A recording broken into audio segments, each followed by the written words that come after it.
I'm a journalist, so I like to look for the untold stories, the lives that quietly play out under the scream of headlines. I've also been going about the business of putting down roots, choosing a partner, making babies. So, for the last few years, I've been trying to understand what constitutes the 21st century good life, both because I'm fascinated by the moral and philosophical implications, but also because I'm in desperate need of answers myself. We live in tenuous times. In fact, for the first time in American history, the majority of parents do not think that their kids will be better off than they were. This is true of rich and poor, men and women. Now, some of you might hear this and feel sad. After all, America is deeply invested in this idea of economic transcendence, that every generation kind of leapfrogs the one before it, earning more, buying more, being more.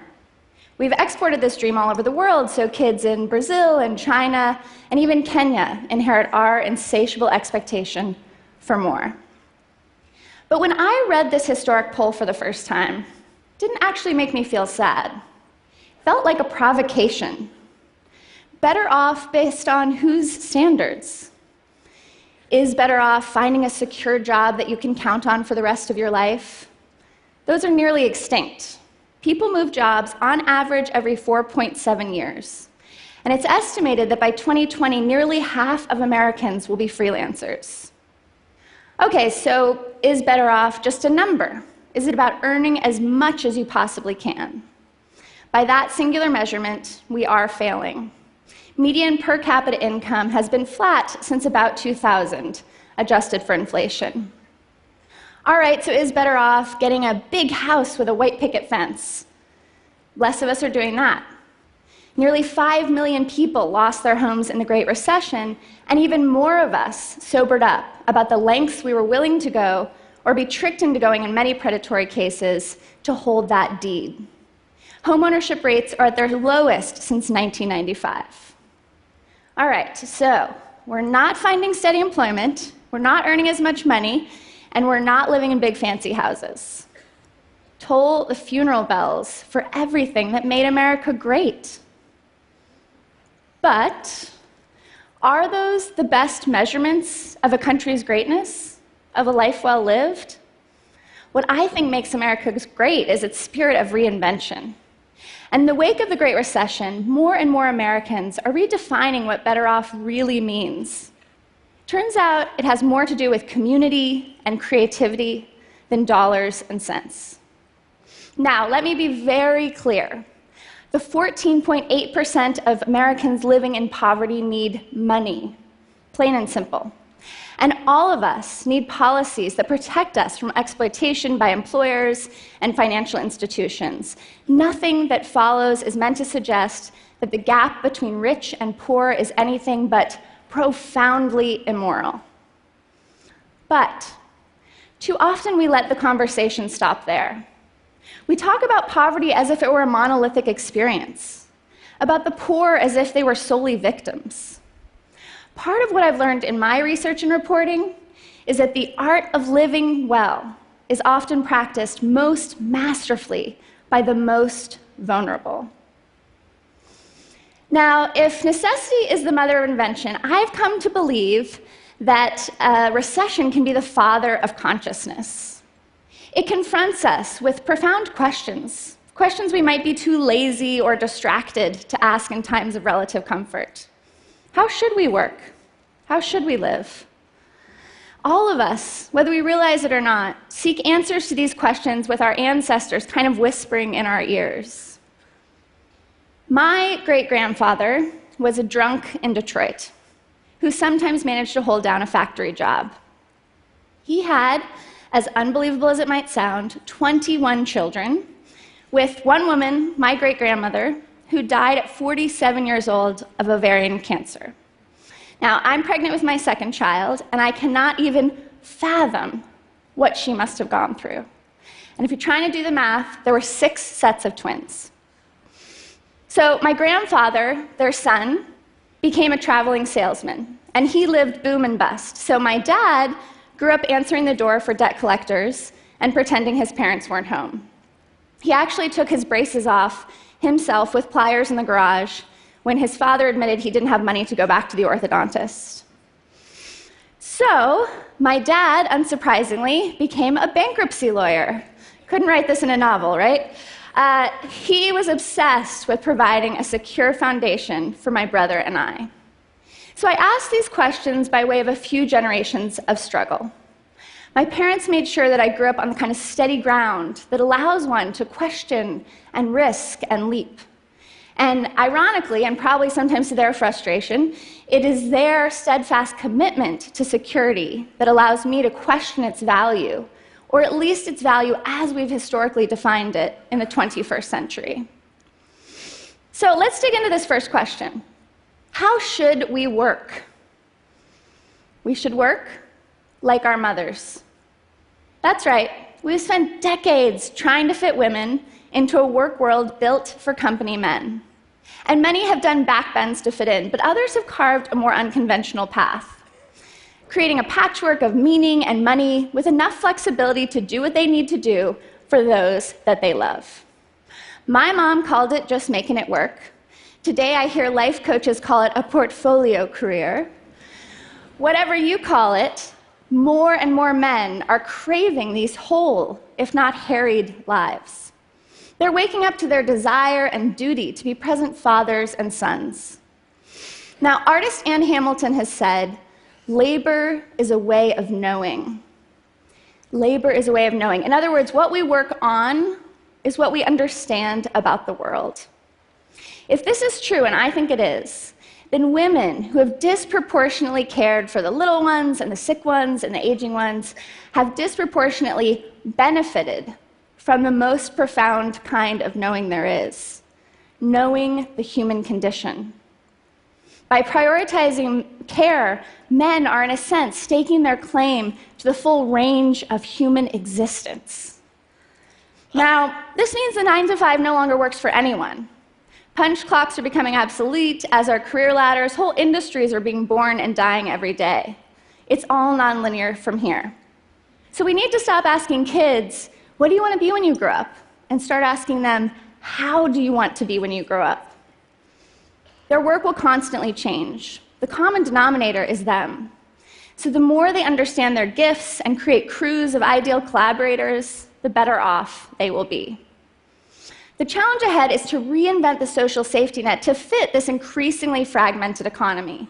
We need portable health benefits. We need policies that reflect that everyone deserves to be vulnerable or care for vulnerable others without becoming destitute. We need to seriously consider a universal basic income. We need to reinvent labor organizing. The promise of a work world that is structured to actually fit our 21st century values, not some archaic idea about bringing home the bacon, is long overdue. Just ask your mother. Now, how about the second question? How should we live? We should live like our immigrant ancestors. When they came to America, they often shared apartments, survival tactics, childcare, always knew how to fill one more belly, no matter how small the food available. But they were told that success meant leaving the village behind and pursuing that iconic symbol of the American dream, the white picket fence. And even today, we see a white picket fence and we think success, self-possession. But when you strip away the sentimentality, what it really does is divides us. Many Americans are rejecting the white picket fence and the kind of highly privatized life that happened within it, and reclaiming village life, reclaiming interdependence instead. 50 million of us, for example, are living in intergenerational households. This number exploded with the Great Recession, but it turns out people actually like living this way. 2/3 of those who are living with multiple generations under one roof say it's improved their relationships.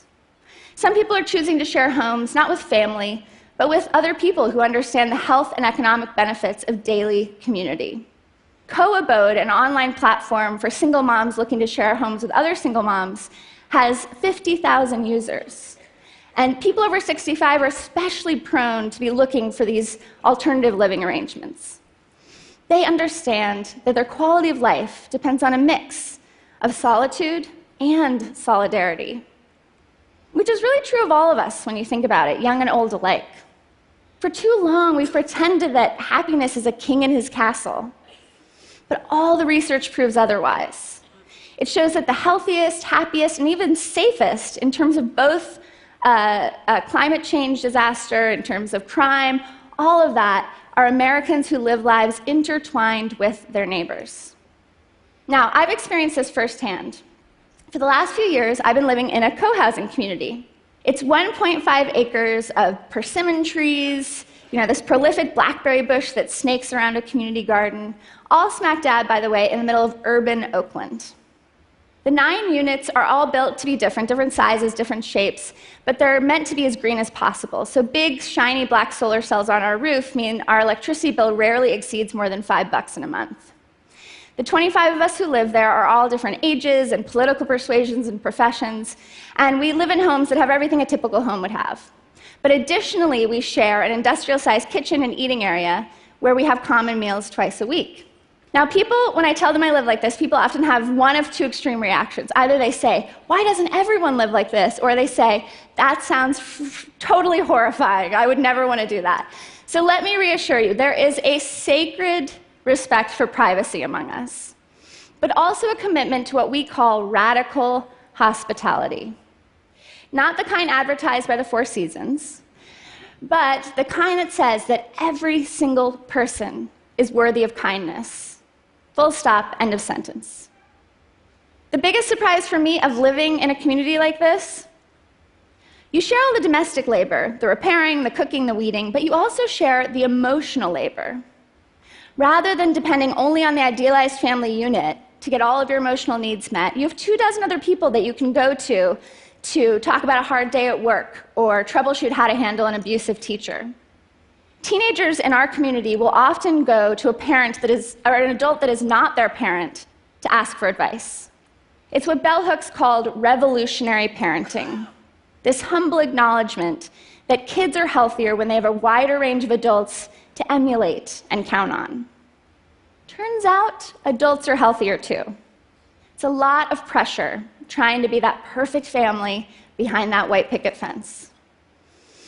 The new better off, as I've come to call it, is less about investing in the perfect family and more about investing in the imperfect village. Whether that's relatives living under one roof, a co-housing community like mine, or just a bunch of neighbors who pledge to really know and look out for one another. It's good common sense, right? And yet, money has often made us dumb about reaching out.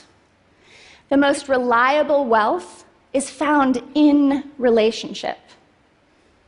The new better off is not an individual prospect at all. In fact, if you're a failure, or you think you're a failure, I've got some good news for you. You might be a success by standards you have not yet honored. Maybe you're a mediocre earner, but a masterful father. Maybe you can't afford your dream home, but you throw legendary neighborhood parties. If you're a textbook success, the implications of what I'm saying could be more grim for you. You might be a failure by standards you hold dear, but that the world doesn't reward. Only you can know. I know that I am not a tribute to my great-grandmother, who lived such a short and brutish life, if I earn enough money to afford every creature comfort. You can't buy your way out of suffering or into meaning. There is no home big enough to erase the pain that she must have endured. I am a tribute to her if I live a life as connected and courageous as possible. In the midst of such widespread uncertainty, we may in fact be insecure, but we can let that insecurity make us brittle or supple. We can turn inward, lose faith in the power of institutions to change, even lose faith in ourselves. Or we can turn outward, cultivate faith in our ability to reach out, to connect, to create. Turns out the biggest danger is not failing to achieve the American dream. The biggest danger is achieving a dream that you don't actually believe in. So don't do that. Do the harder, more interesting thing, which is to compose a life where what you do every single day, the people you give your best love and ingenuity and energy to, aligns as closely as possible with what you believe. That, not something as mundane as making money, is a tribute to your ancestors. That is the beautiful struggle. Thank you.